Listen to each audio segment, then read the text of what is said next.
Today we're gonna make some fluffy paint. We're so excited. All you need is some glue, you need some shaving cream, the foamy shaving cream, food coloring, a measuring cup, and some Ziploc baggies. We're gonna make it more like a piping style paint. So let's get started.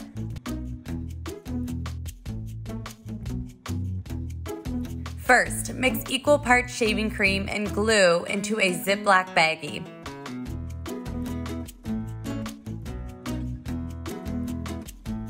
Next, add a few drops of food coloring of your choice to each Ziploc baggie. Seal the Ziploc baggies and give them a good, gentle mix. Your paint is all ready to go. Cut the corner and use a piping style to paint with.